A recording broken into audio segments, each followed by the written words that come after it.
Hmm? What time is it? Over 5 ounces.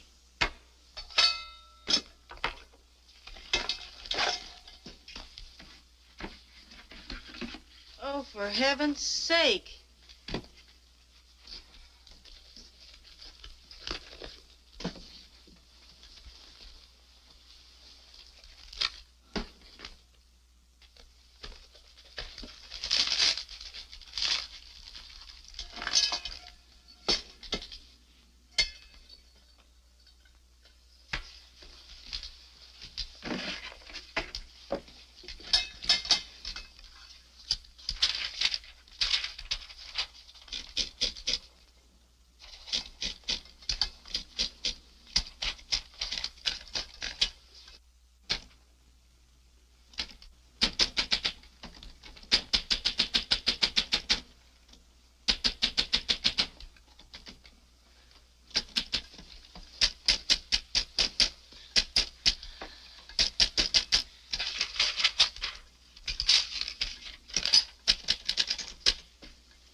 Margaret? Oh, I thought you were awake.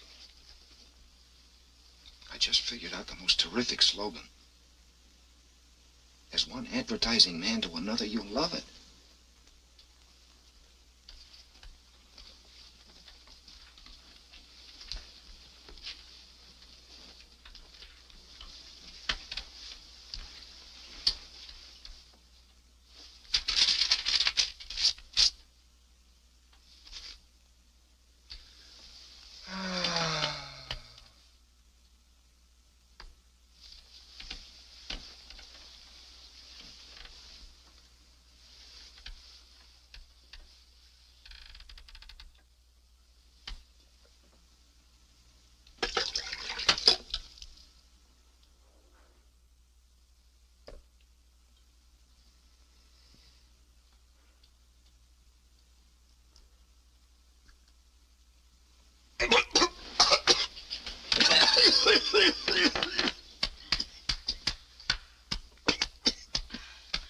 I'm sorry I woke you up. Shh, don't talk. Just relax. Thanks, I'm all right now. You can go back to sleep. No, I know when I'm licked. Let's hear it. Here, what? The slogan. I knew you were faking. I'm sorry. Well, remember, I've been telling Egghead for a month he's got the wrong slant on the psychology of advertising hats. That's why we haven't landed the Tapple hat account. Clients can sense that sort of thing. Tapple, the hat that defies time. It's terrible, isn't it? Now, I'll tell you why. Your male hat buyer doesn't give a hoot how long a hat's going to last. That's why durability slogans won't sell hats. They're fine to advertise balloon tires or pyramids, but not straw hats. Hey, you're not listening. I am. If you'd rather sleep, okay. No, darling, I'm wide awake.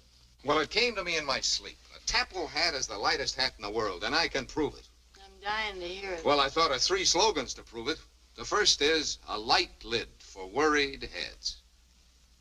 Don't you think it's bad psychology reminding people they're worried? Why don't you say it? Margaret, I love you very much. But these are my slogans. Let's not collaborate. Oh, all right. Number 2, if you can't wear a feather in your cap, wear one on your head. That's too pessimistic. I think you should say... Darling, the only thing that'll make me love you more is when you learn to respect my ability.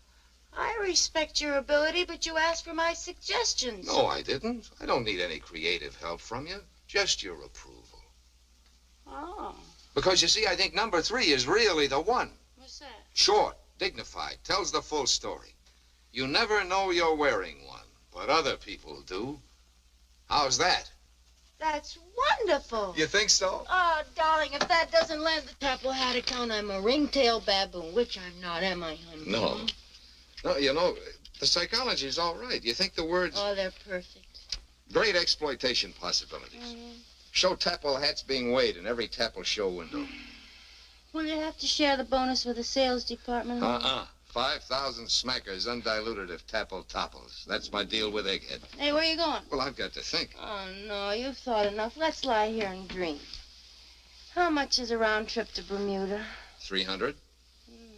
That leaves 4,700 for sunburn oil. You haven't changed your mind about Bermuda and our honeymoon, have you? Now, why do you think I've been tying my brains into knots? Bermuda or bust, that's my battle cry. Darling. I got to think. Yes, sir, we have. The Southern Girls sails for Bermuda this coming Friday. Yes, sir. Cabin for 2. Oh, the bridal suite. Yes, sir. Name, please. What? William Weldon? Absolutely not. You heard what I said, Mr. Weldon. Absolutely not. N.O. We're not holding any bridal suite for you. Who? It's Weldon again. You don't see why not. He doesn't see why not. Give me that.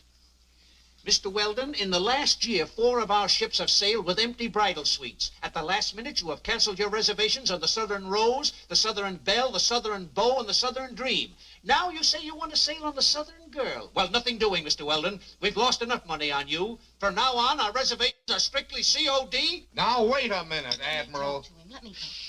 I don't suppose you've looked at the Merchant Marine Passenger Code of You're late. only going to get him mad and he's going to hang up on you. Listen. Here, let me take it. Hello? Hello, this is Mrs. Weldon. Now, don't humor him. Yes, of course. After all, we don't have to go to Bermuda No, for a this is not a gag on Mr. Weldon's part. He's very sincere. People are very He's happy been going trying to Niagara take me Falls. on a honeymoon for over a year. Yes, I even have my trousseau. Well, I assure you I've been much more disappointed than you have. Now, I'll tell you what you do. You reserve the cabin until 6 o'clock tomorrow afternoon. That won't lose you anything.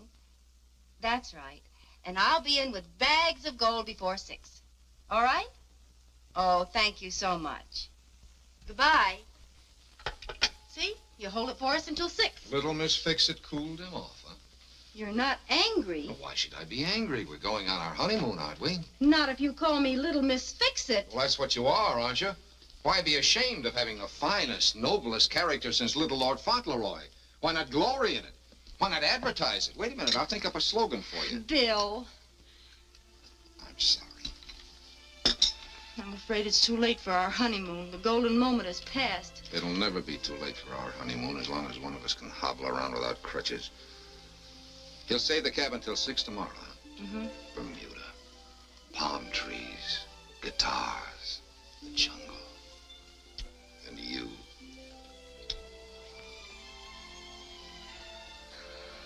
You'll never know you're wearing me, but other people will. Oh, if Tapple only comes through. He will. Now, don't clean anything up. We'll have another party tonight to celebrate. Leave everything just as it is. Oh, sure.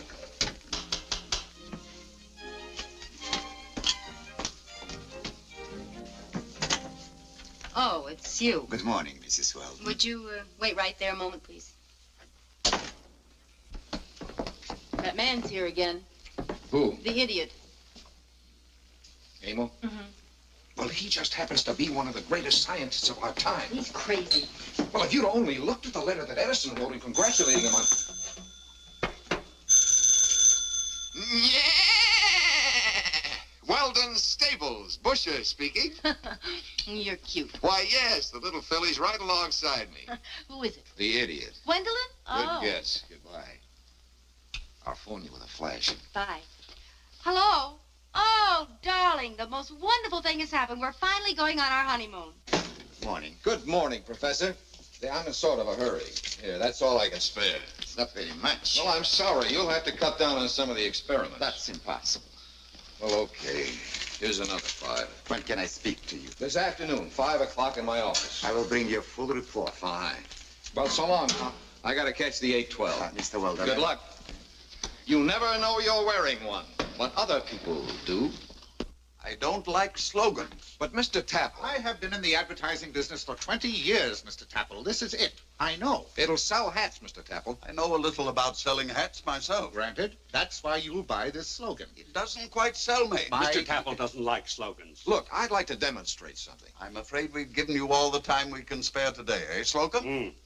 Baseball season opens this afternoon. See? Mayor Harker throws out the first ball at 2:15. We'll resume this discussion tomorrow. Yeah, but Mr. Tapple. And I tell you in advance, gentlemen, no slogan is going to sell me. What we need is some big shot, some celebrity to endorse our hats. That's the only surefire drawing power. People are sheep. You have to lead them. But I'd like to show you this test. It'll only take a minute. What test is that, Mr. Weldon? The blindfold test. The first time it's ever been tried in hat history. Blindfold test for what? Pardon me, Mr. Slocum. You're the logical candidate. No chance of being prejudiced. That's right. Our slogan says, you never know you're wearing one, doesn't it? Well, now we're going to prove it. Let me in on this. No one can convince me that I can't tell when I've got my own hat on. Okay, we're off. Now, I place the hat on one of you. The one that feels it, speak up. I can feel it. Feel what? The hat. You're not wearing it. It's on Mr. Tapple. It is not. I never before heard of a slogan that was true. You don't know you're wearing one. The Tapple Magic Hat. That's what we'll call it. Let me try that. My head is unusually sensitive due to some of my hair having fallen out. I have difficulty finding a really comfortable hat. Go ahead. Oh, my word. I felt absolutely nothing. Nothing, Mr. Tapple. I didn't know the hat was that good. Now I feel we need the endorsement angle more than ever. Granted, but what's wrong with having both? Granted. And whom do you see endorsing your hat, Mr. Tapple? Oh, someone big, some great man, someone like Mayor Harker. Dandy Jim, the perfect endorser. Oh, I don't think Harker will do it. He's refused to endorse any product. He won't refuse this one. Leave it to me, boss. Why, I tell you, Weldon, you won't even get in to see him. I'll see him at the ballpark. Nonsense. All I want you to do, boss, is pull some wires and get me the box next to the mayor's. Can you swing it? Done and done. Miss Hunter, get me the Star Ticket Agency. Hello, get me Mrs. Weldon, please. Get the Star Ticket Agency. This is Mr. Tapple. It's very important. Get me my publicity department. Mr. Tapple, if I get Mayor Harker's endorsement, do we get the account? Absolutely. Dandy Jim wearing a Tapple hat? It's perfect. Okay, you get that box, boss, and the account's in the bag. I'll get it if I have to buy the Star stadium. Ticket Agency? Hello, Publicity honey. department? Thank How do you like Tapple. those palms? Oh, I please? know he's not there. He's Star Ticket here. Agency? Swell, huh? Get me Mr. Well, get into your best sarong and meet me at the stadium, by the box office under the L. No, not yet. I'm going to close the deal at the ballpark. Your Honor, let's look at the human angle. Look what a Brown Derby did for Al Smith. Made a lovable figure of him from coast to coast. Well, this straw hat will do the same for you. Hey, you're acting like a melody. All I want you to do is put it on and let the newsreels photograph you. Hey, Doc. And just one quote, you don't know you're wearing one. Why, you're the best dressed mayor this city ever had. Will you take your hat and scram? Your 5 minutes are up, Mr. Weldon. But it's a simple human thing to love a hat. Everybody loves a hat. Everybody wants to be close. Look, if I just had 5 more minutes. Young man, I'm here to enjoy a ball game, not endorse an idiotic hat. Goodbye, sir. I told you there wasn't a chance. He didn't even have an argument either. Just bull-headed, that's all. It's enough to turn you into an anarchist. I had it all fixed up with the camera boys, too. A moment of silence, please. What did that announcer say? I didn't get it. What are we standing up for?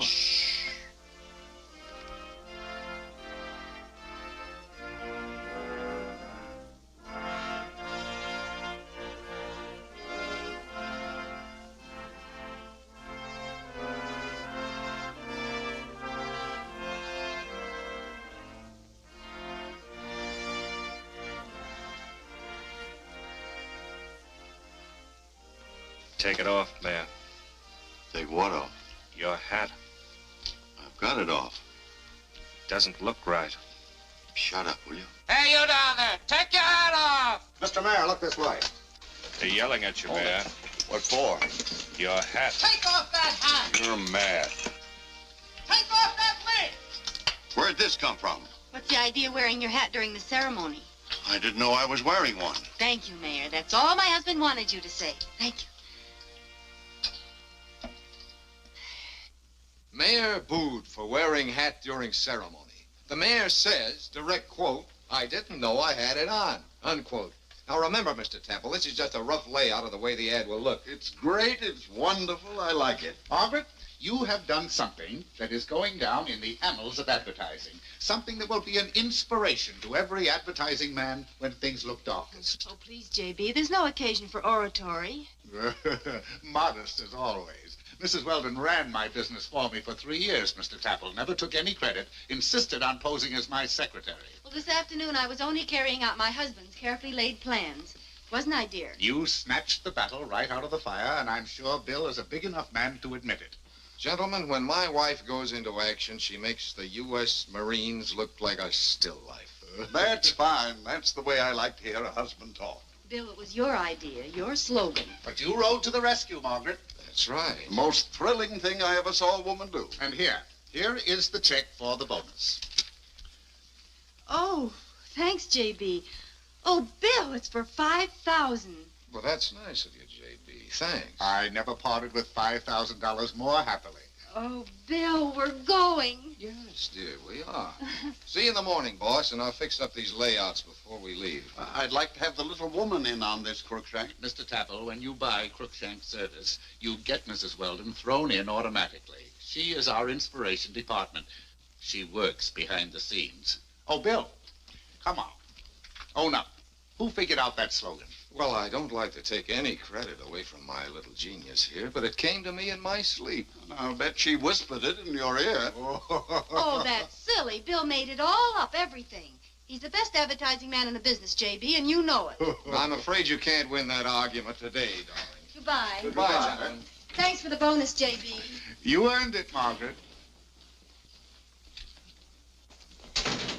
I'm so excited I can hardly talk. Let's enjoy it in silence. Bill, you're not angry. What about? The way it turned out? It turned out very well, I thought. Well, I mean the way they talk, that asinine egghead. Honestly, he just made me sick to my stomach. Make it 2 stomachs. And you're not sore at me, Bill? You're not married to an ungrateful cad, Margaret. I yield to no man in my admiration of you. Of course, you might have let me dig up another pudding-headed celebrity, but that would have been wasting time. 2 hours at least. No, yours was the better way, darling. And all I can say is that you were superb. You are sore. Only full of awe, darling. There's nothing like being married to a brilliant woman. Bill, don't save it up till we get on the boat. Save what up? The hollering.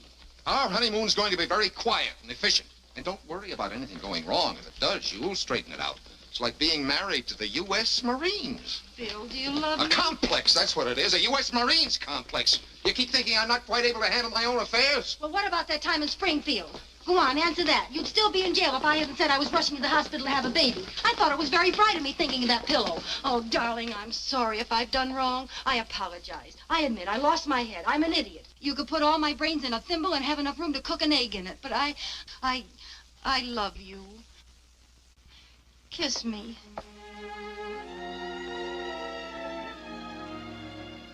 You're a genius.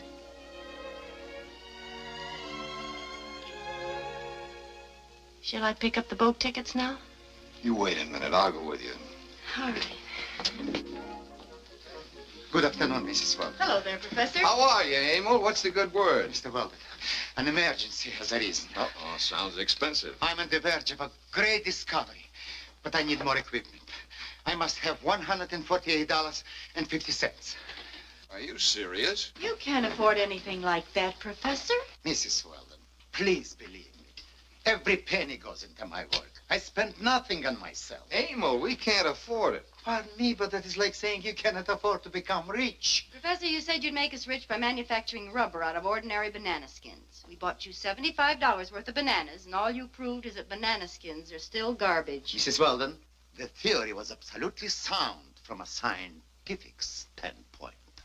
Well, Bill went without his lunches for 3 months to make up that $75. Mr. Weldon, you are my partner. You must listen to me. Not this time. No dice. Please, make him at least listen to me. Bill, go ahead, Professor. Thank you very much, Mrs. Weldon. I'm working on an embalming fluid. I'm afraid we don't need any today, Professor. Please, this is not an ordinary embalming fluid. This is something revolutionary in plastics. It's a fluid which will convert people into glass. And in any position. What? Everybody who dies can pick out in advance what kind of statue he wants to become. Mr. Weldon, stop and think what this means. It will do away completely with cemeteries. Nobody will want to be buried. You will not help? It's a fascinating idea, though. Glass mummies. Living statues. Let us model you for eternity. Don't die. Join our art colony instead. You provide the clay, we do the rest. Choose your attitude for always. The thinker. The discus thrower. September morn. Every man his own headstone, uh-huh. It excites the imagination, does it not? Without doubt, it is worth an investment of $148.50. You know, we can't handle it, Professor. You'll have to deal me out on your human glassware. I will wait. Perhaps you will change your mind. Let's go, Margaret. Goodbye, Professor. I'll phone you when we get back from Bermuda. Oh, by the way, I almost forgot. I brought you a little present. This is something which I made out of the embalming fluid. Thanks. I'll keep it till I need it. You don't have to wait. You can use it now. I think I'll wait, Professor. I haven't decided whether I want to be the discus thrower or the thinker. No, it's not for embalming. It's only a byproduct. You put it in your face instead of shaving. What does it do? It shaves you. Wait a minute. You mean it'll take his whiskers off? Yes, instantly. Does it hurt? No, it feels good. And it smells nice, too. You mean it'll shave him without a razor? That's right. How long will it take? A minute. No water? No rubbing? An instantaneous shave? Emil, don't fool me. I've got a face. I can test it. No, Bill, don't. Now, wait a minute. I'll find out about this. Bill, listen, you're an advertising man, not a guinea pig. Let me take it. I'll be through in a minute. Would you come in, please? I want to talk to you. If you got any complaints, go and make them to the union. Would you like to earn $5? Doing what? Well, come on in, I'll tell you. Weldon? Oh, I'm glad I caught you. I wanted to make sure that... What's going on here? JB, you're just in time for an experiment. Give me $5. You'll have to bring me up to date on this, Weldon. We're going to take this man's whiskers off by rubbing him with that cream. No razor, no lather, just the cream. Oh, that's impossible. We'll know in a minute. Hey, what about my $5? Here you are.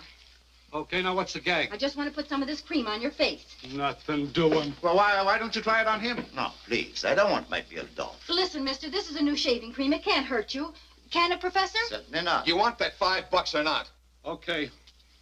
Don't get it on my eyebrows, though. No. Hey, what is this, a beauty parlor? Don't we rub it in? No, apply gently. This may be the end of the Stone Age, boss. The Stone Age of shaving. Man has been scraping himself with the same general type of instrument since the days of the dinosaurs. Up to now, he's remained a barbarian in the bathroom, an ape with a razor. Don't feel it working. How long should we leave it on? It works right away. It's a gland extract. It destroys the hair glands immediately. Wipe it off, please.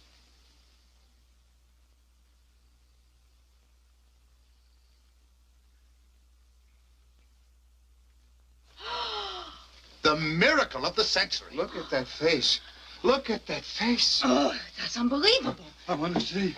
Professor, does this stuff cost much to manufacture? Nothing. It's a byproduct of the embalming fluid. Weldon, have you got this invention sewn up? Like a drum. I'm an equal partner with the inventor. And we handle the account of cost? You bet, boss. Oh, when can I see? I want to see. Bill, you are a genius. Margaret, honey, baby, we finally hit it. Yeah. The rain of gold. You plug along, and all of a sudden, yeah, you busher. You're out in front with a derby in your paw. Get me Winterbottom shaving products. I want to speak to Mr. Winterbottom personally and rush it. Hey, I want to buy some of that stuff. You hear that, Margaret? That's the voice of the public. Mr. Winterbottom, please. Hey, listen, J.B., don't talk about this on the phone. Of course not. You're right. We'll call on him. Come on. Margaret, you stay here. Take care of the professor. Guard him with your life. All right. Bill, what about our tickets to Bermuda? Forget about him. We're going on our own private yacht with a gold smokestack. Where the devil is my hat? You've got it on. Have I? Of course. These stupid tapple hats are a menace. You never know you're wearing one.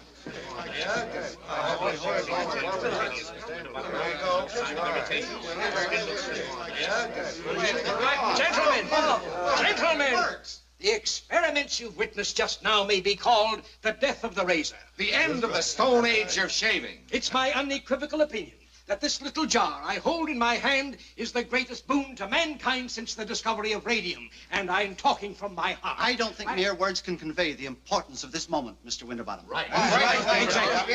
I am, as you all know, a man of hair-trigger action. Mr. Weldon, have you signed those contracts? Yes, sir. Here they are. Fine. All right. Mr. Brady? Yes, sir. Notify our razor plant to shut down at once. At once, Mr. Starrett? Yes, sir. close down our shaving cream factory and make arrangements to dispose of all our stock on hand. Right, sir? Give it away if you have to. Yes, sir. Mr. Beitler, Yes, I sir. want you to arrange for a 1-hour radio program nightly beginning at once. Okay, Chief. Mr. Cruikshank? Yes, sir? I'm prepared to put $5 million into the largest, most intensive advertising campaign ever launched in this station. I'll have all the decks cleared for you, sir, by tomorrow morning. Too late. I'm in action, I tell you. I want a press conference in the ballroom tonight. And I want the biggest celebrities in the world present, unshaven. Oh, dear. Mr. Smith. Yes, sir. Get Governor Fox on the phone. Okay, sir. Governor Fox? He's starting a new election campaign tomorrow. He'll be glad to act as guest of honor. It's 6 o'clock, Mr. Cruikshank.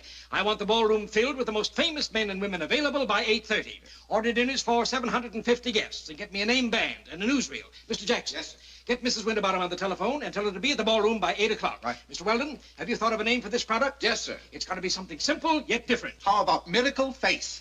No good. What's your suggestion, Mr. Weldon? Off again. Off again, cream. It's perfect. Take them off again with off again. That's a knockout. Gentlemen, by tomorrow this time, I want to have every man, woman, and child in America off again conscious.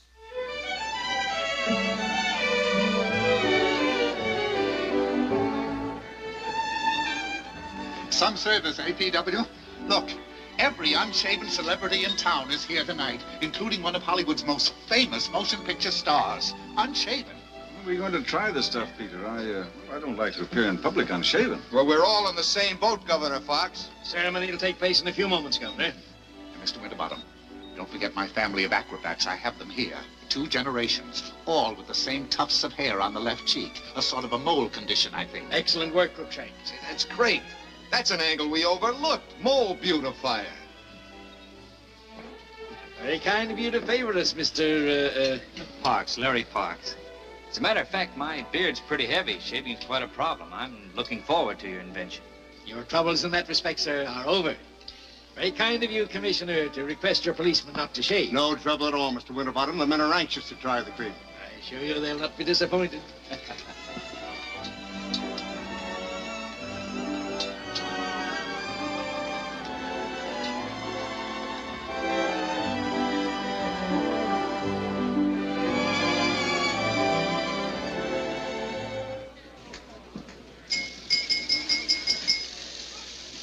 Ladies and gentlemen, there will be no speeches tonight, but I'd like to take a moment to introduce 2 of our most distinguished guests. His Excellency, the Governor of this state.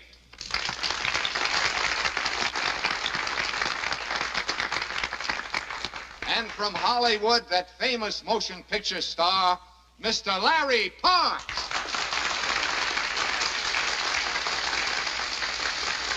Mr. Winterbottom has assembled this throng of dignitaries and celebrities for one purpose only. He desires to perform a miracle in the open, a scientific miracle, under the eyes of a score of cameras, a miracle which will change the face of the world. Spotlight, please.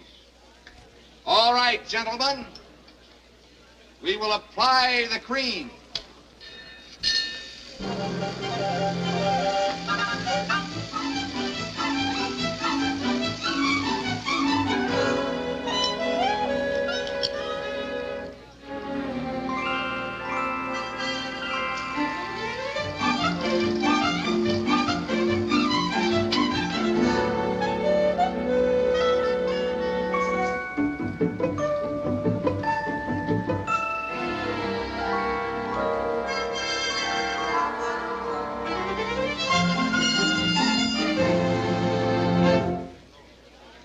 Towels have been provided. You'll find them at your places. The cameras are turning, ready to record the first miracle of off again. All right, gentlemen, remove the cream.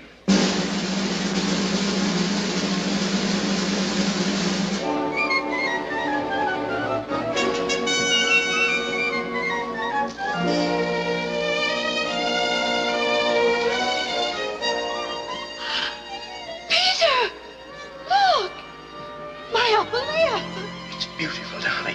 Beautiful. Hey, come on, come on.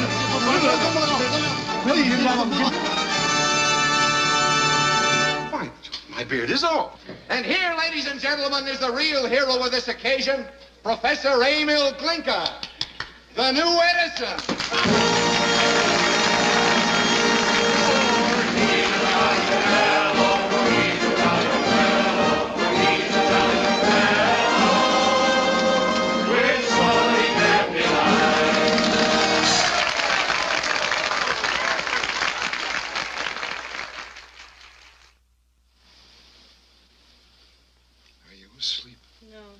can't sleep either. Something I said, honey? Oh, no, darling. I just don't think you're right, that's all. About what? About not having a personal maid. But, Bill, with a cook and 2 housemaids, a chauffeur, a laundress, and a butler, we'll just be bumping into servants. There'll always be a crowd around. Well, it puts me in an awful jam. In what way, dear? Well, how can I have a valet if you don't have a personal maid? It'll look too selfish, or even worse, like I'm a softy. All right, honey. I'll have one. Thanks, darling. You're very sweet. That's all right. Now go to sleep. I hope we don't change, Bill. Oh. Well, we've been so happy as poor people, and now... How much did you say our share would be? Roughly 15 million a year for the rest of our lives. We better take another sleeping pill. But I couldn't stand it if you changed. And I can't imagine a millionaire whinnying on the telephone like a horse. Well, this one will. Stop worrying. Honey, do we really need 3 automobiles and a special room for my furs? That's silly. All right, but you can't leave sables and minks lying around the hall like those ice skates. No, I suppose not. I'm not going to be any use to you at all. I can see that. Please, Margaret, you're just trying to pick a fight. No, I'm not. But you needed me when we were poor little nobodies. I meant something to you, and I helped, too, even if you did holler. But now we're going to be lost in a forest of butlers. Oh, Bill, I'm scared. Oh, don't talk crazy. Mrs. Winterbottom told me that they were happier when they had 1 room and a Murphy bed. Now they have separate bedrooms. Awful. Now go to sleep. I can't. I just love this room. And now we're going to have 20 bedrooms and I won't even be able to find you. That's no fun. Darling, we'll only have 1 bedroom. You promise? I promise. All right.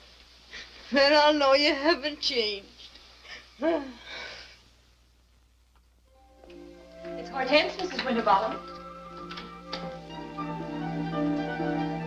Good morning, Mrs. Winterbottom. Shall I draw the curtains? Yes, please, Hortense. I think I'll have breakfast on a tray. Yes, Mrs. Winterbottom. Where's my little Toto? Toto, come right here and say good morning to Mama.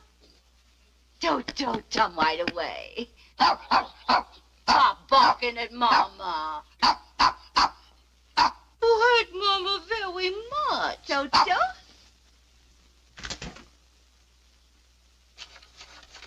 Oh, he's sick. I'll have to have him wormed again. If you don't mind, Hortense, I'd like my coffee and toast. Yes, sir. I mean, yes, ma'am.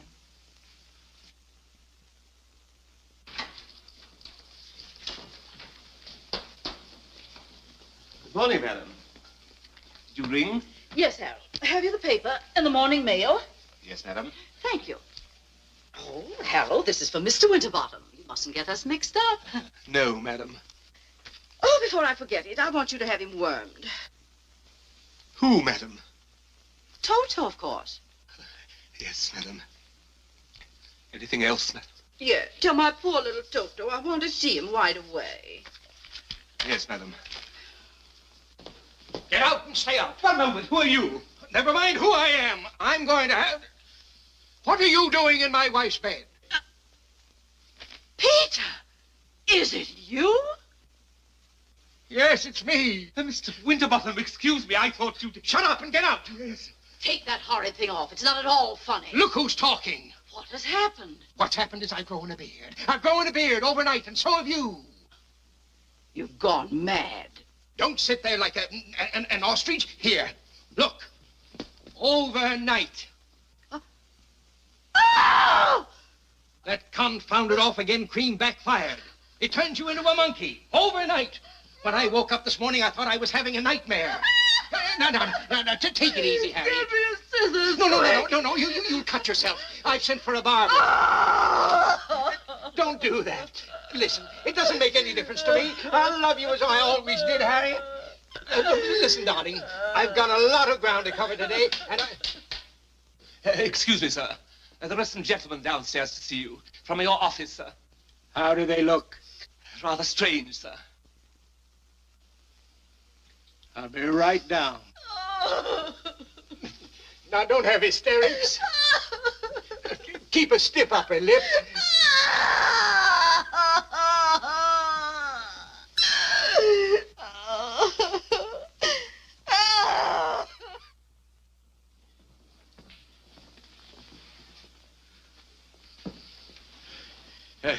Good morning, gentlemen. Good morning, Morning, Mr. Chief. Barber. A little early for you, gentlemen, isn't it? Have you all had breakfast? Personally, I'm not hungry. I'm afraid, P.W., we're in a little hot water today. Where's that jackass Crookshank? He's on his way over, Chief. We've got to act, and act quickly, gentlemen. I want the press contacted at once. Tell them frankly we want no publicity. We've withdrawn the product. I've already had them on the phone, P.W., and I'm afraid they won't cooperate. They're giving us a double-page spread with photographs. What? And they're calling it Grandpa Cream. That's got to be stopped. Get our legal department on the phone. Immediately, sir. Good morning, gentlemen. What seems to be the trouble? I got an SOS that... Oh, P.W., I know ya. Oh, a little early for a masquerade, isn't it? Never mind the bluffing, Crookshank. Where's your beard? My beard? I didn't bring one. I didn't know you were having a party. Had I known, I could have had one to hear. Shut up, you baby-faced swindler, and listen to me. I've spent 30 years building up the name of Winterbottom, and you've torn it down in a single night. How? How? Look. Ah! Get Weldon. Get the professor. I'm going to put you in jail, all of you. I'm going to run you out of the advertising business. Winterbottom, where are you? Winterbottom, I'm going to give you exactly 5 minutes to explain this. 5 minutes. But, Governor, we're having a board of directors meeting. 5 minutes, I said. Good heavens, man, we're all in the same boat. Look at me. I cut these off at 5 o'clock this morning, and they've grown back since 5 a.m., and they're still growing. P.W., I am governor of this state, and I want action on these whiskers. Mr. Larry Parks, listen, you double-crossing crook. Get this stuff off of my face within 24 hours, or I'll take that cream of yours and give you a bath in it. Please, Mr. Parks, our medical department expects to find an antidote at any moment. They'd better. Some kids saw me on the way over here, and you know what they're calling me already? The Broom! Peter, the house is overrun with monsters. Oh, which one of you's Peter? What is this, sir? What's going on? What is this, an invasion? Send for the police, yes! Here, listen, Winterbottom, you fiend. Now there's no occasion to lose our heads like children. No harm's been done. Harm's been done. Look what you've done to the police force. You irresponsible scoundrel. Well, I don't think that's so bad. Gentlemen, I'm going to do everything in my power to remedy this most unfortunate situation and to avenge it. I promise you this man Crookshank will be in jail by tonight. Tonight, you rascal. Yes, and that accomplice of yours, too. That fellow Weldon.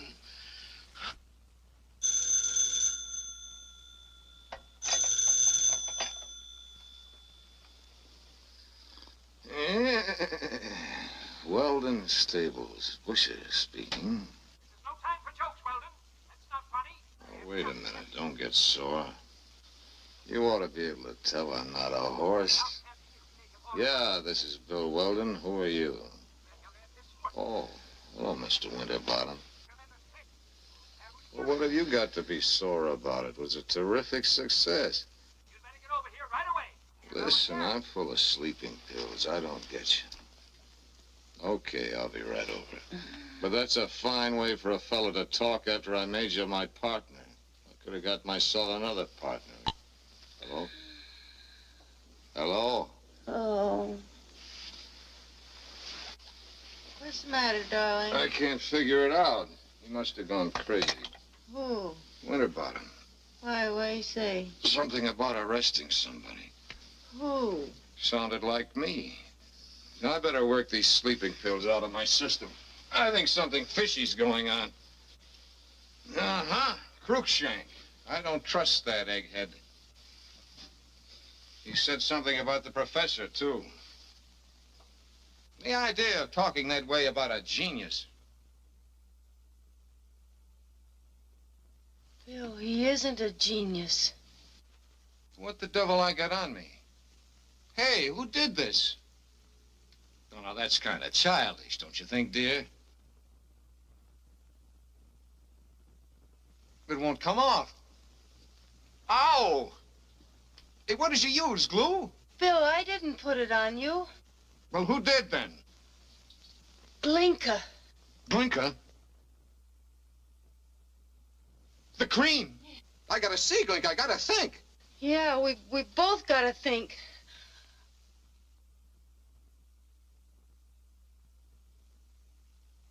How long will it take, Doctor? A few hours, no more. At present, your pituitary glands are busy growing hair. They were overstimulated by the salve. I'm injecting thyrochloride. It'll quiet the pituitary glands. It won't grow anything else? No, not that I can foresee. May make you a little dizzy, a little sick at your stomach. But by this afternoon, you'll be able to shave and stay shaved. Well, Governor, you're next. You'll be rid of that crop in time for dinner. I'm giving you till 5 o'clock to clear this matter up, P.W. That's all. The legal department desires your signature, P.W. What are these? Releases. 130 of them. $500 each for most and all medical expenses. It'll total $100,000 in all, but I think we're getting off cheap, P.W., everything considered. This whole thing's very depressing. That's 200,000, Crookshank, that's coming out of that hide of yours. Oh, now. Shut up, unless you have a confession to make. Any news of Weldon? Not yet, sir, but the police are hot on his trail. Governor, Weldon's the real culprit. This man Crookshank's just a tool in his hand. Weldon's our man, and when we find him, I'm going to use every resource of the Winterbottom Enterprises to have him jailed for life. Excuse me.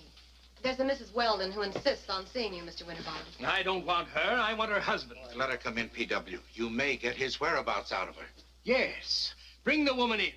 I'll sweat her myself. Thank you. Good morning. Good morning. I want to ask you a few questions. Yes. First, where's your husband hiding? Oh, he's not hiding. He's celebrating. Celebrating? What the devil are you babbling about? He's ruined my business. He's made an ass of me in the press. He's disfigured my wife. And now you tell me he's celebrating. Well, I think you'll overlook all that in a moment. Madam, you're presumptuous. Well, I wanted Bill to tell you all this himself, but I don't think I'd better wait any longer. Mr. Winterbottom, I have a new and better name for off again. Off again. Off again. Don't talk about that stuff. Madam, kindly wait outside. No. You're a very thick-headed man, Mr. Winterbottom, and so are all the rest of you for not seeing what a great product you've got. Don't you realize what it's done? It's grown hair, and has grown it almost instantly. Oh. You just put it on the wrong place, gentlemen. Put it on your head, and it'll grow hair where it belongs. The greatest hair restorer known to man. There's millions in it, and all you have to do is change the name to On Again. Great God. On again. Yes, On Again, not off again, On Again. Makes every man an Adonis. No more baldness, no more thinning hair, no more... Well, here, Bill had some left. I'll show you. Let me try some, Margaret. Let me try it. Go easy there, Crookshank. I want some. You know, I spent a fortune on hair restorer. It's a gold mine, P.W. May I? Oh, well, you certainly don't need any. You could use a smidge, though. Yeah. On again is bigger than off again. We can sell it for $10 a jar. A small jar. I was about to say that. Well, now you've got something, P.W. And we didn't see it. The Empire State Building right under our very noses, and we didn't see it. It was too big to see. Gentlemen, I am, as you all know, a man of hair-trigger action.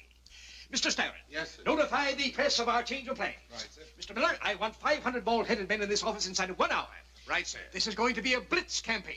We don't need any outsiders for this experiment. Governor Fox and Mr. Crookshank and this gentleman will do. Madam, no woman in history has done a finer bit of thinking. I want to thank you. You saved the Winterbottom Enterprises. You brought joy into the world. Joy and beauty. Oh, she has, huh? Bill! Oh, Bill! Winterbottom, you're a fat-headed, chicken-livered excuse for a human being. Bill, it's all fixed up. Sending a regiment of cops after me in the middle of my work. Bill, you don't understand. Everything's wonderful. Oh, it is, huh? Young man, your wife has solved our problem. I'm not interested in her solution, whatever it is. I was working on the problem with Professor Glinka when your Gestapo descended on me. I was able to shave and stay shaved. No thanks to you, we'll have off again licked inside of a week, won't we, Professor? I would like to make a statement. Later, Professor. There isn't any off again. It's on again. Bill, it grows hair. I know it does, but we're going to cure that. We don't want it cured. We want it to grow hair. That's crazy. Who wants to buy a beard grower? Not beards, Bill. Hair on your head. Who the devil wants hair? I do. And there are millions like me. It'll make millions of dollars. You're out of your mind. It doesn't compare with off again. It's just a sop for a handful of eggheads. Listen, Winterbottom, this thing of hers means nickels, pennies. Young man, we're not interested in your offices. Instead of standing here bellowing like an ape, you ought to go down on your knees to your wife for what she's done. How about some lunch, gentlemen? We'll have it in the commissary. We can discuss our plans there. Do you care to join us, Mrs. Weldon? No, I'll join you later with my husband. Your husband, madam, had better go home and learn how to knit or crochet, anything that'll keep him out of mischief. You can release these men, officers. I won't press charges. Thanks to your wife, Weldon, and nobody else. Come on, boys. You're making a big mistake, Weldon, not getting on the bandwagon. Things looked pretty black until Margaret here rode to our rescue. Oh, please leave us alone, J.B. Don't worry, Cruikshank. She can handle him with one arm tied behind her back. Mr. Weldon. Professor, would you step outside a moment, please? I'd like to speak to my husband alone. Go ahead, Emil. Wait for me outside. I am worried about the new use of my byproduct, Mr. Weldon. I think we should tell the gentleman that it's basically an embalming fluid which I have dreamed of all my life. Its true function, once I have perfected it, is to preserve people after death by converting the human flesh into eternal glass. But in its present state, it seems the byproduct is really unpredictable. It may do one thing, it may do another. It's only going to do one thing, Professor. When we're through with it, it's going to remove hair from the human face, not grow it. I'll see you in a few minutes.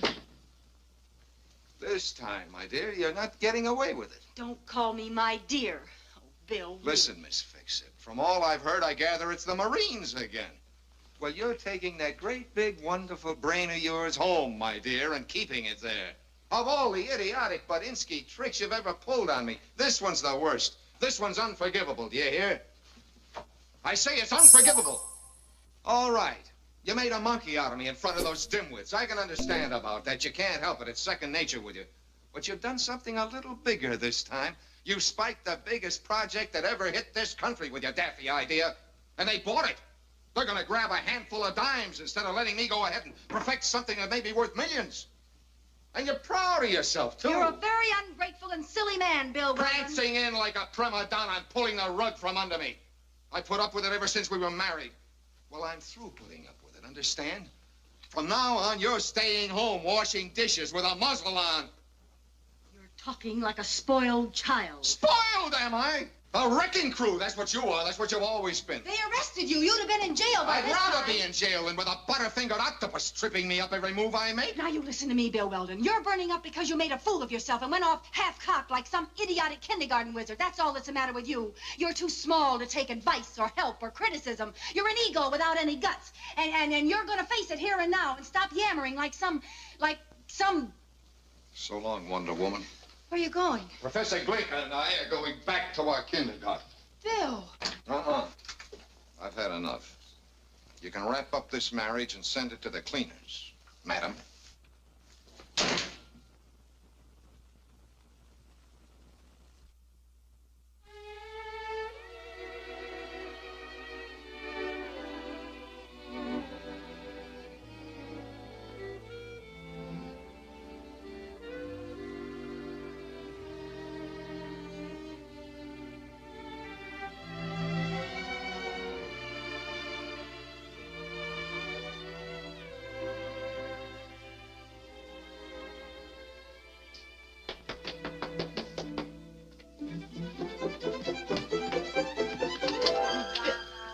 I thought it was... Come in, J.B., come in. Margaret, look. It's real? J.B., you look simply unbelievable. Did it sprout all at once or in sections? It came in, Margaret, like a mist. Then it began to bloom. Here a stalk, there a stalk. It looked pretty spotty at first, but around 4 o'clock, it got going. Feel it, Margaret. It's just like velvet. Don't be afraid. You can't hurt it. No, just run your fingers right through it. That's the most amazing sensation. My head feels full of seltzer water. I owe this all to you. Every hair. Oh, no, this was all Bill's idea. Oh, I happen to know better than that. But, Margaret, what are we doing here? Why, an occasion like this, it demands soft lights and music and champagne. Oh, lots of champagne. I don't feel like going out tonight, J.B. Oh, don't you? Well, we could celebrate right here. Where's your phone? But I just don't feel like celebrating. Give me room service, please. I haven't felt like this, Margaret, since I was 18. Your hair has gone to your head, J.B. Oh, Margaret, run your fingers through it once again, will you, please? Please, please. Margaret, I've left word for the boys to telephone me here as soon as their hair comes in. I can hardly wait to hear their reaction. Oh, stop stewing about that marriage of yours, Margaret. Here, drink up. What is marriage, anyway? A toboggan with splinters. Right. And this is the stuff that removes the splinters from the injured area. That's the boys. I'll bet you they're so excited they can't see. You answer it. You answer it, Margaret. They'll be delighted to Hello? thank you personally. Oh, hello, Mr. Winterbottom.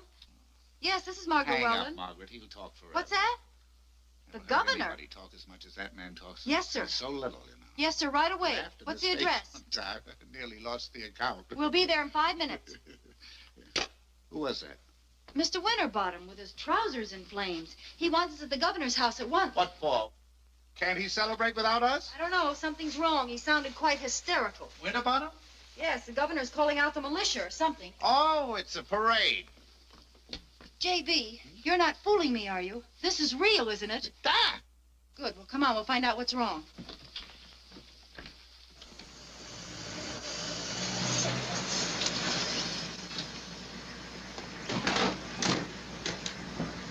That you, Crookshank? Yes, sir. The new Crookshank. Hurry up. We may be too late.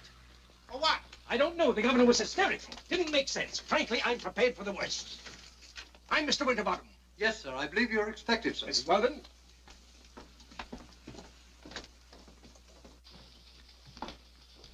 Why, Crookshank. Yes, P.W., the new J.B. On again. I'll inform His Excellency you arrived, sir. Thank heaven he's alive. By the way, sir, 2 of your associates have already arrived. Will you wait here, please? Who are you? I'm Beitler, P.W. I'm Starrett. Holy suffering Moses, I'm ruined. Are you in any pain, gentlemen? No, P.W., I just feel a little dazed. We didn't count on anything like this. It was a terrible shock, P.W. For a time, I thought I was going blind. I was better off with my toupee. How did it happen? Blinker. What? The professor, he warned us that the cream was unpredictable, that it might do anything. Didn't the governor say anything definite? He wasn't even coherent. He just raved, and then he started crying. Shh. You may come in now. What is it, Doctor? On again? I'm afraid so. Is he in any danger? No, not at all. Not even hurt. Just hysterical. I've given him an opiate to keep him quiet.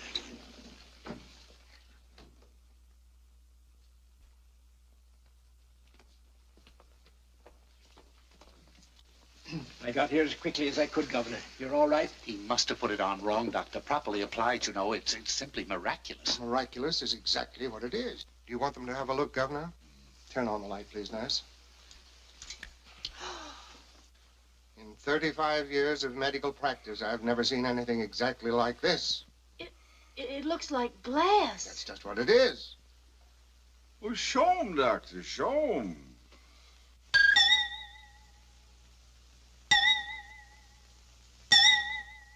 I don't know what kind of glass it is, but it's glass. Oh, it can't be. My head is normal. That's what you think. Doctor, this is some sort of preliminary stage. Tell him not to get impatient. Oh, look, What's that? it's a moth. Attracted by the light. Thinks it's a lamp. Oh. Margaret, look. You can see your face. It's just like a Coney Island mirror. Yeah. Hadn't we better put him to bed? I think that's a good idea, really. I can put myself... Oh, be careful. He mustn't break it.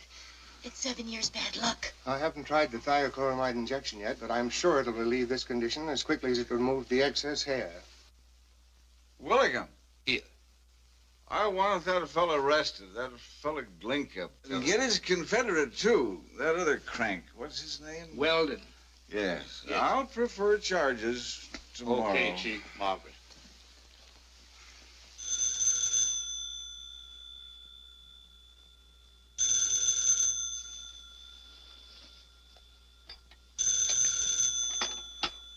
Hello? Oh, hello. What? But I tell you, he has a glass head.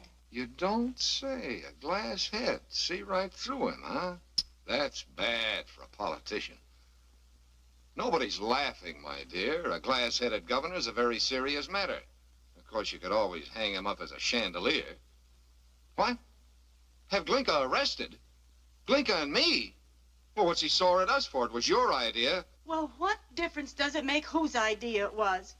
And instead of shouting at me like a crazy man, you might thank me for warning you. Oh, come, you're slipping, baby. I'll just tell you what to do. You try to figure out how to catch Glinka and me. Then you'll be sitting pretty in a twinkling. You might even wind up with the governor's head for a paperweight. All right, Bill Weldon. You've shown yourself for what you are.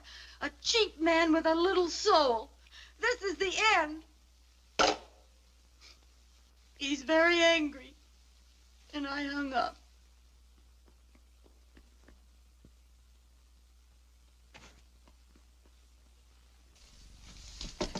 Hey, Emil. Are you in there, Professor? It's me. Hey, we're in trouble, Emil. It's pretty bad. So? It seems that stuff of yours is screwier than ever. Governor Fox put some on his head this morning, and now he's sitting home with a glass... Hey! Look, what's that? It's a rose. No, that! Oh, that. It's a corpse. Oh, just a corpse, huh? Who is it? Number 742. I bought him this afternoon from a friend. You're quite a shopper. Does it seem extravagant? Well, extravagant is not exactly the word I was searching for. I was going to make him eternal, embalm him in glass. Oh, yeah. But then I discovered I was on the track of my life's dream. Okay. A fluid that will prolong life indefinitely. Okay, now we haven't got time for And that. something wonderful happened. This rose was in a water tumbler on my desk. It fell out and landed in a jar of my perpetual life fluid. That's swell, Emil. Now, look, we got to take it on the lam. The governor issued orders. Oh, that's beautiful. Just beautiful. Now, Emil... Feel it. Well, that feels fine. Will you get your hat and coat? Holy leaping catfish. It's steel. It's embalmed in its present form. It will last forever. Forever? Forever! In my search for an embalming fluid, I found a way to preserve life. Well, won't it break? It's unbreakable. See? Holy Ike. A perpetual flower. Why? Hey, wait a minute. I've got a name for it. The forever flower. Smell it. The perfume is as strong as before. Say, Emil, you've really salvaged something out of this whole mess after all. I thought you'd be happy. It's not as big as off again, but it's a small fortune anyway. And it can't possibly backfire on any human being. Well, they can use these flowers for every kind of decoration there is. On buildings, moldings, chandeliers, automobiles, women's hats.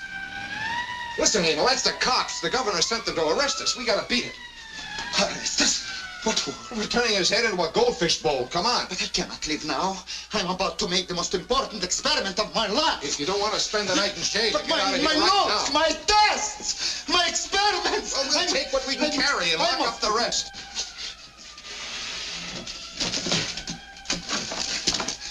Every hand is raised against me since I was a baby in Prague and Budapest. They'll kill me. I'll kill you myself if you don't snap out of it. Come on. What's going on down there?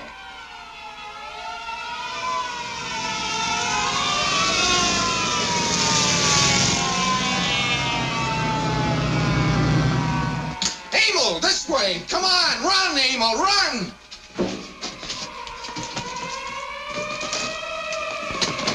Oh, no, you don't. Let go. What's Hold your him, Gus. idea? I got him.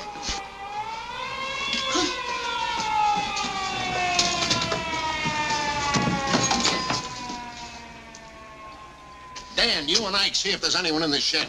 Hold on to him, officer. He was trying to kill someone. I heard him. Who are you? Mrs. Jasper, I live here, and I heard him, and I saw him not more than 3 minutes ago trying to kill that poor little Professor Glinka. Madam, will you please mind your own business? Shut up. Don't speak to me, you murderer. Why, Professor Glinka was standing right in the doorway over here. Clinker. That's the guy we're looking for. What's your name? Bill Weldon. Weldon, you're under arrest by order of the governor. Right in here, officer.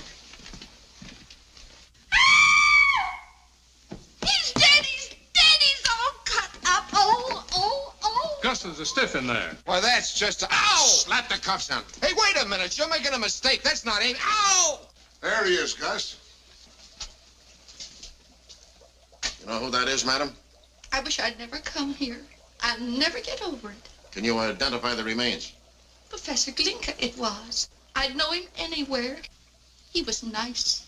Real nice. Get her name and address so I can take her home. Keep everybody out of this place till the coroner gets here. Stay on guard outside. Okay. Come on, please, get over there. Hey, son. All right, stand back now. Everybody stand back.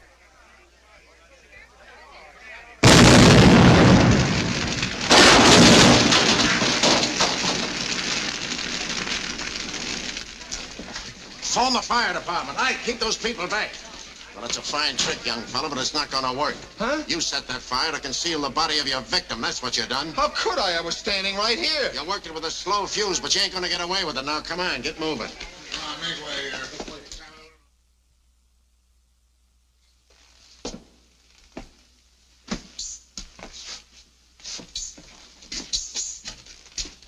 Emil. For heaven's sake, Emil, you got me in a terrible jam. They think I murdered you. Yes, I know. I was listening. Then why did you run away? Because you said the governor would have me arrested. Well, what of it? It won't be for long. I have an aversion to being in jail. Well, who the devil hasn't? I know, but my aversion is unusually pronounced. What about the Forever Flower? Don't you want me to sell it for you? How can I work up a publicity campaign when I'm in jail for murder? When I'm in jail for murder. Are you all right? I'm on the verge of an inspiration, a true inspiration. Listen, I'm on trial for murder, a brutal murder. The papers will play it up big. Well, I have no defense, none at all. So they find me guilty. Then what happens? They hang you. No, that's where you come in. They hang me? No, that's where you show up. You couldn't come any sooner because you were working on the Forever Flower. I see. Now, all through the trial, I'll be talking about Forever Flowers. I'll have them in the papers every day. Then when you show up, you bring the finished product with you. They'll photograph it. They'll write about it. The case will be dismissed, but the Forever Flower will be famous. I believe you, Mr. Weldon. Now, remember, you don't show up until the day they bring in the guilty verdict. I understand. I will wait and work for the day when it will be not only Forever Flower, but Forever Man. Okay. Now make a big bunch of Forever Roses. We'll need them to pass around as samples when you show up. I will need money. Oh, doggone it, I'm broke. Shall I ask Mrs. Weldon for some? No, I don't want her to know anything about this. But where will I get money? Emil, you'll have to get a job. Say your name is George Smith. A job? Me? Sure, why not? All right, Mr. Weldon. I'll do it for you. Hey, Emil. Yeah. You sure these flowers won't grow hair? I couldn't sell any hairy roses. Quite sure. All right. Goodbye, then. The next time I see you, we'll both be rich and famous.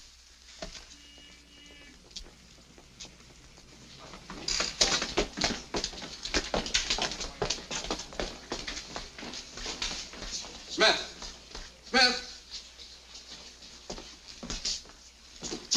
What? Who? Oh, yes, sir. I'll be with you in a minute. What are you doing down there? When that mixture has thoroughly precipitated, I shall have discovered the secret of eternal life. Stop that. You're being paid to demonstrate chem kits, not to putter around with your private nonsense. This is the last warning. Now get busy.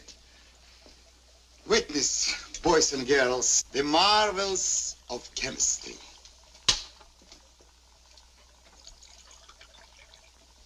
That's rather elementary, isn't it, Beaver Puss? Last. At last. Hey, show us how to make a bomb. An atom bomb. Ladies and gentlemen, you are privileged through no merit of your own to witness the greatest discovery since the invention of the wheel. The contents of this glass will enable a man to live forever for science.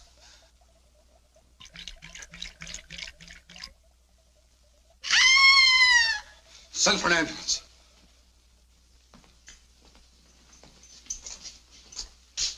Sorry I couldn't get here any sooner, Bill. That's quite all right. I'm surprised you came at all. Matter of fact, I thought you'd be on your way to Reno. Bill, you're in trouble. Terrible trouble. That always did attract you. You never change, do you? Bill, let's not waste time talking like this. Tell me what happened. No. But I've got to have something to work on. Facts to build up your side of the case. I've hired a lawyer and a private detective, and all we know is what we read in the papers. Hasn't it occurred to you that I might not want your help? Oh, Bill, don't torture me. What, is it really torture to mind your own business? Mind my own... Bill, they're calling you a murderer. I know you're not. You couldn't be, but...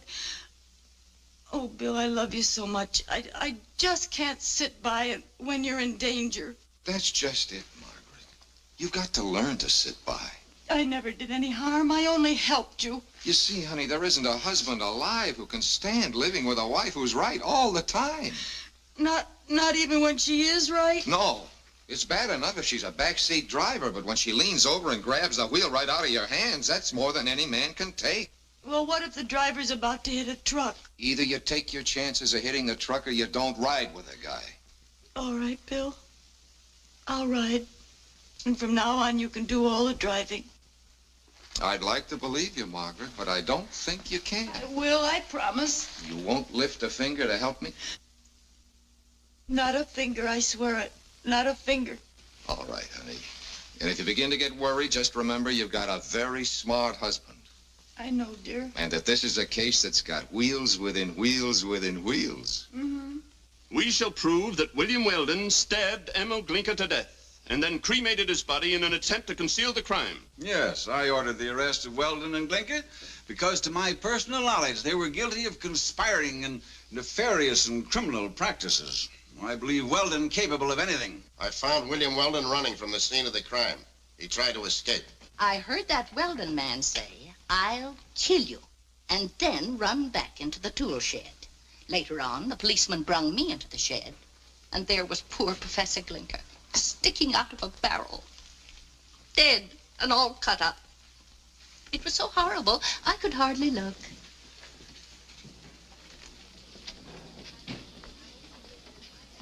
Your witness, Mr. Brewster.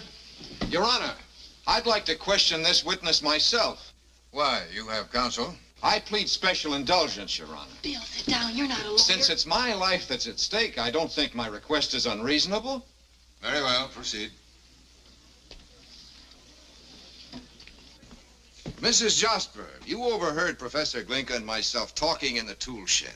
What were we talking about? I told you that already. You said you was going to kill him. No, I mean before that. He admitted it. Oh, good heavens. I don't recollect. Didn't you hear us mention the forever flower? The what? The forever flower. Nope. No. I never heard that. What's the purpose of this line of questioning, Mr. Weldon? When a miracle of ingenious invention is born in the mind of man, Your Honor, that miracle carries with it many rewards. Well? What was that miracle, you ask? No, I didn't. I will tell you, Your Honor. It was an item of perpetual beauty, a flower, one of God's own thoughts, as the poet says, and a flower not for today, not for 10 days, but a blossom that would breathe its fragrance for all time, a forever flower. I was a half owner in this unbelievably wonderful project, the forever flower. How then can the most simple-minded imbecile suspect me of murdering my chances for fame and fortune? Mr. Weldon. That's all, Mrs. Jasper. Thank you. Your Honor, this is extremely irregular. That was the most cockeyed defense I ever heard, Weldon. That's not the jury, Bill. I don't understand. What did all that mean? Oh, don't worry, honey. The old bean's working all the time. Well, really, darling, your defense could be improved. Margaret, not one finger, remember? I'm sorry. Court's adjourned until 10 o'clock tomorrow morning. Everybody rise. See you tomorrow, honey. You got all that, fellas? Yeah, okay, we got it. Why, he's absolutely publicity crazy. Publicity. Tell me frankly, Mr. Brewster, does this case look as bad as I think? Worse. That's what I thought.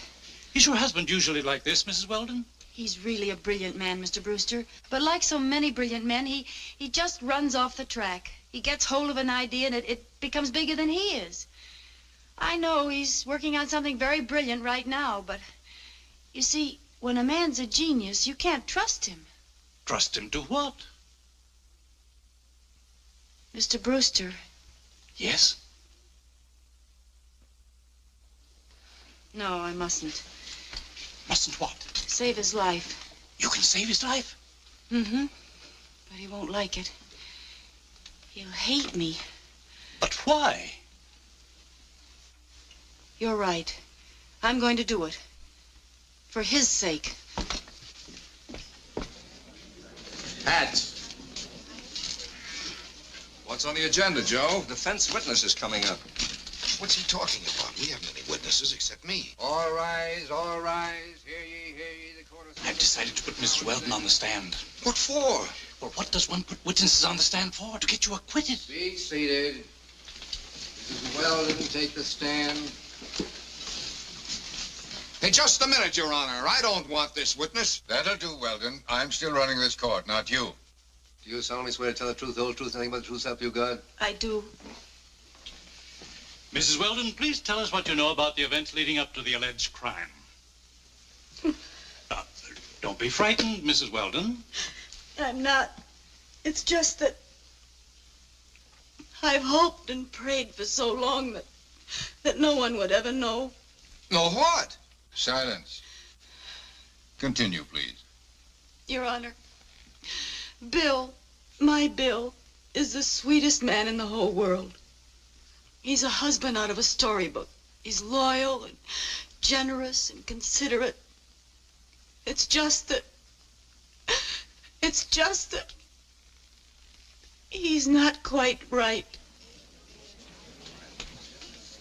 That's enough. Your Honor, I don't want this witness. Restrain that man. Another interruption and you'll find yourself in a straitjacket. Oh, don't say that, Your Honor. Don't say that. He's not that bad. Just a moment. Are you implying that your husband is not guilty by reason of insanity? Well, Your Honor, it's not for me to judge, but I do think that the court and the jury should learn the truth. Have you any evidence to indicate that your husband is insane? Must I answer that? Yes. Well, Your Honor, a great deal of the time he thinks he's a horse. He whinnies.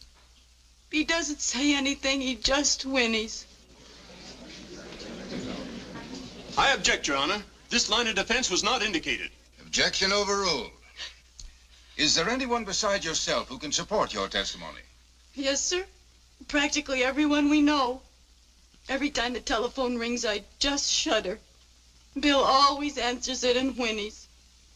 You see, he thinks he's Busher, the racehorse.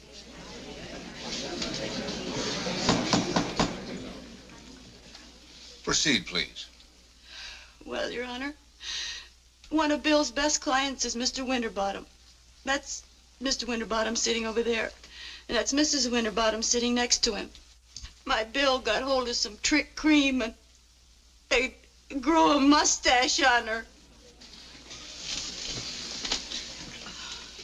Your husband tried to tell the court something about some flowers yesterday. Have you ever heard him talk like that before? Oh, yes. But never in the daytime. It usually came on late at night. Please calm yourself, Mrs. Weldon. Now, can you remember anything else your husband talked about in that vein? Yes, bananas. Tell the court what he did. Well, he took some of the money we'd saved and bought bananas. $75 worth of bananas. Then he threw the insides away and he saved the skins. They were just everywhere. You may question the witness now, Mr. Weldon. About those bananas. Didn't you egg me on to buy more bananas when I began to have some slight doubts about the process? Bill, I'd love to say what you want me to, but I can't. I'm under oath.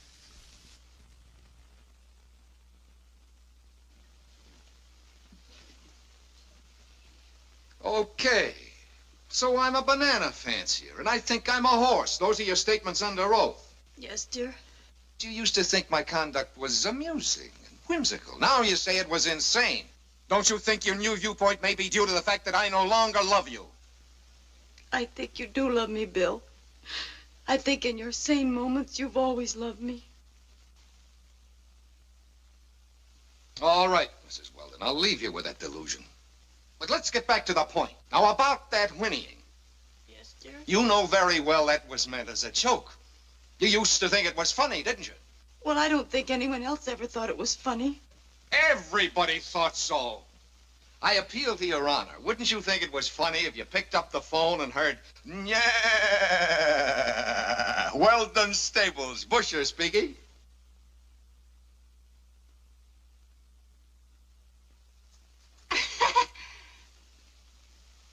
Don't you understand, your honor? That's a joke. Bill, you don't want all these nice people to think you're crazy, do you? No, I don't. But if you were crazy, you know you'd have to be acquitted, don't you? Look, I don't want to be acquitted. What's this?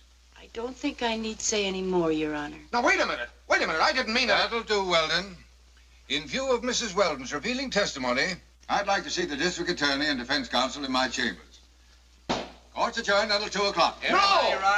You can't do this. I demand a new trial. My wife's testimony was prejudiced. And anyway, she's not going to be my wife anymore. You've saved your husband's life, Mrs. Weldon. You're a very brilliant woman.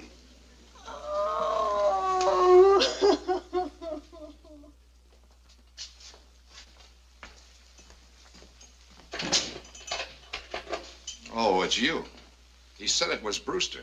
That's what I asked him to say. Bill, I had to Save it, Commander. I've got nothing to say to you.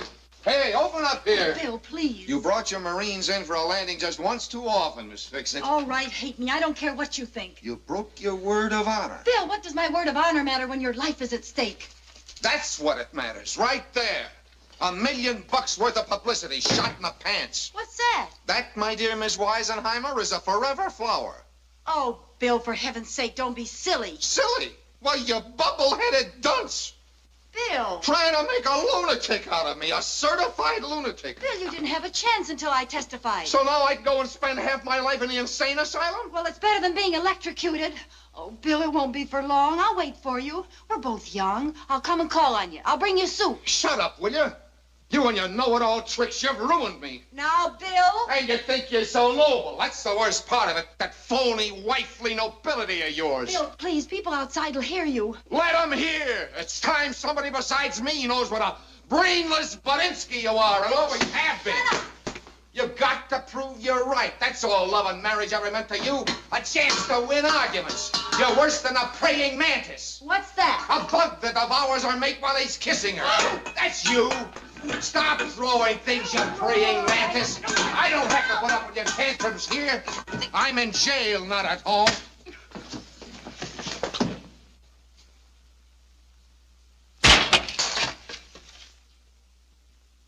It's marble. Petrified. Glinka. Bill, Glinka's alive, isn't he? Tell me, is Glinka alive? Bill. What's going on in here? E.G. Hey, what did you do to him, lady? Nothing, he fainted. Where's Schumacher's Toy Mart? 4th and Jackson. Thanks. Hey, are you sure he's all right? Yeah, he's fine. He does that all the time.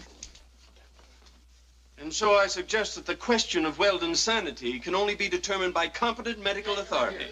And I request that the court be recessed until such time as it is possible... Quiet in the court, quiet. Your Honor, I found him. You're in contempt of court. Be quiet. Your witness will be called in due course. He's not a witness. He's the corpse, Emil Glinka. Silence in the courtroom. No talking. I object, Your Honor. This is a trick of some kind. We'll soon find out. What's your name? Emil Glinka.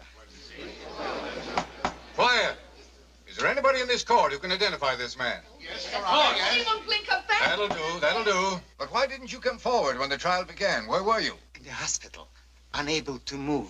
An accident resulting from a slight miscalculation. This case is dismissed. Everybody rise. What is the truth about the burning behind So this is the way you let me do the driving. I couldn't help it. Why didn't you tell me? I wanted to find out something. Well, I found out all right. You're incurable. No, I'm not. I'm cured. Bill, I loved you so much. I just had to come running every time you got in trouble. That's what was wrong with me. I loved you too much. Well, you cured me of that, too. Hey, wait a minute, Margaret. That's not fair. What about this forever flower, Weldon? Forget it. Can you give me any more dope on it? Sure. Here's one right here. Here it is, the forever flower. The artist's answer to the atomic bomb. Indestructible beauty. Nations will come and nations will go. But this little bloom, treated with our new process, will remain forever to gladden the eye with its unchanging loveliness. The forever flower. It shouldn't do that. There must be some mistake.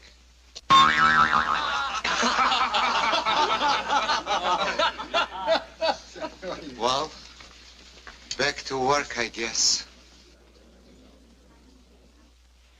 Forever flower flops. Brilliant wife saves ad man's life. Sensation in courtroom as wife produces murdered professor.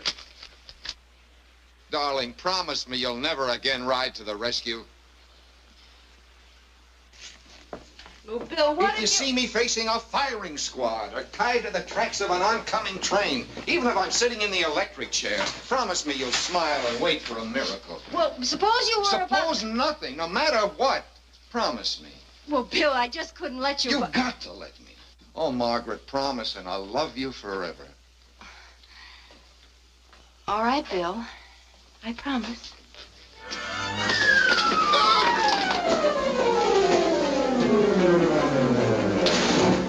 Are you all right, dear? Bill, do you still love me? I adore you.